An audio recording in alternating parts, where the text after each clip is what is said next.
આજે અમે બનાવ્યું છે દમ આલુનું શાક. બટેકા રેડી થઈ ગયા છે, એમાં તેલમાં તળી નાખ્યા છે.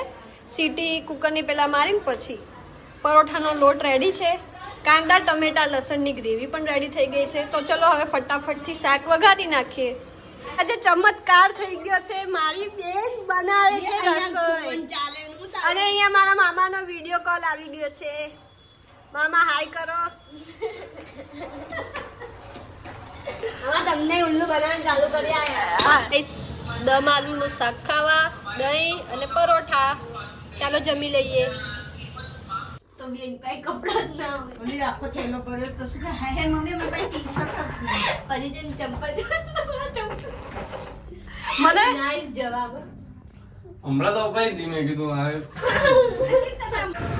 ગાઈસ, જે તમે આ મંદિર જોવો છો ને, એ સીટીએમમાં આવેલા ખોડિયાર માતાજીનું મંદિર છે. નીચે ભોયરામાં ખોડિયાર માનું મંદિર છે. અમે આવ્યા છે લાલ દરવાજા ગણપતિ મંદિર.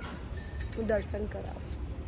એમાં દર્શન તો નહીં કરવા દીધા ને, વિડીયોગ્રાફી એલાઉડ નથી એટલે પછી નહીં કરાયા.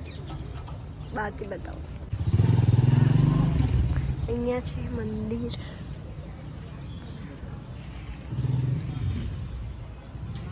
કોઈ બી ભદ્રકાળીના મંદિરે દર્શન કરવા જ આવ્યા છે, તો વિચાર્યું કે રસ્તામાં ગણપતિ બાપાનું બી મંદિર પડે તો જતા. આ ભદ્રકાળીનું મંદિર. એટલો બધી ભીડ છે આજે અહીંયા. દાલ બાટી ખાવાની બહુ ઈચ્છા છે, તો મેં જીને કીધું આપણે કોઈ દાલ બાટી જ ખાવા જઈએ છે, તો દાલ બાટી જ ખાવાની. ગાઈસ, તો અમે આવી ગયા છે અત્યારે ઘરે પાછા ભદ્રકાળી અને ગણપતિ બાપાના દર્શન કરીને. બહુ સરસ મજાના દર્શન થયા. ત્યાં બ્લોગ શૂટ ના કરી શકી કેમ કે ત્યાં એલાઉડ નહોતો. આરતીનો બી ટાઈમ હતો એટલા માટે પછી ભીડ વધારે હતી અને એલાઉડ બી નહોતો, તો પછી શૂટ નથી કર્યો. બહારથી ભદ્રકાળીના મંદિરને શૂટ થોડું ઘણું ક્લિપ લીધી છે, તમે ત્યાંના દર્શન કરી લેજો. ખાલી આજે મંદિર જ ગયા હતા, પછી ક્યાંય બીજે ગયા નહોતા કેમ કે લેટ જ એટલું બધું થઈ ગયું હતું ને ઘરેથી બી લેટ જ નીકળ્યા હતા.